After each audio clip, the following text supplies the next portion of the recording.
Guagua. Yan yung luneta na ni Guagua. Yan.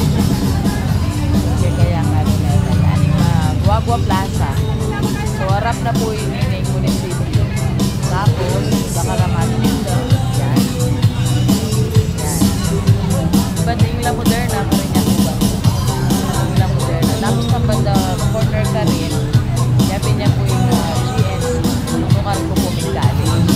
Yan yung sama ngayon yung Guagua. Hindi na lang katikin. Uling ba siya ng kanakong apo. Anak na rin pa na kanina. So, dinalaw kayo ng anak ng Banyong Bait. Aliyah. So, ngayon ipauli na kami. Dinawin pa kayo ni Maracalamat din dyan. Sabi ko kayo ng anak. Bakit kayo ng anak ko? I enjoy na naman yung lugar. Sabi ko kaya din po yun. Okay, so yan po yung Guagua. Alam ka? Ebisa. Sige friends, Maya Pabenging. Maya Pabenging Saturday. Sabi ko pinagpong kayo naging Guagua Plaza. Naning Guagua. Pagbukas sa Kinisan man, Gandara, ay napakita ang apo, ang mumula akong apo, kayang maunakan, wait, anak ng wali ko. At sakto nga nga gawin ni, yabi niya yung 19th death anniversary na ning wali ko na shout out sa ating mga kaibigan dyan. And shout out sa lahat ng ating mga kumare at pare. Yan. Yan po yung Guagua. Ay, bisang magkaya, bisang mag-learn.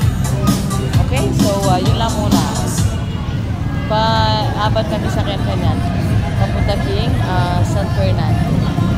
Pero, nawentara pa mo rin, vendors, mag-check-in na yung offer that dito. Bye for now! Good evening, friends! So, kami pa kayo yan. Nagkakain nga na ako yan.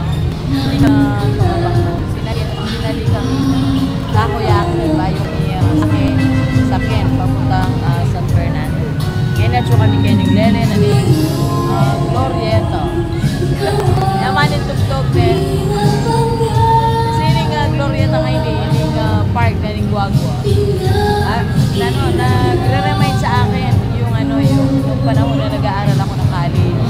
Tapos yung aming mga service, ganyang oras, naghihintay sila dito sa gilid ng patio.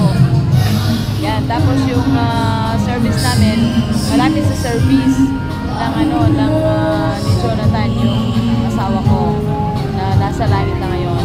Malapit yung service nila kasi sa bus service sila umuwi, may service. Tapos ako sa Lubao umuwi, may service din. Tapos itong area na to, dito yung mga estudyante naghihintay. Kaya nag-reminis lang sa akin yung nakalipas. Ako nasa college pa lang. Yung panahon namin, yung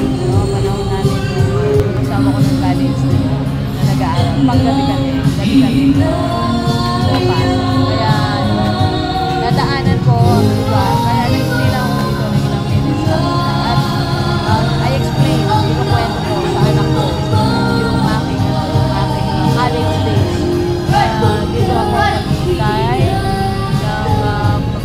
pag umuwi na kami ng mga alas 8 ng gabi from Guagua na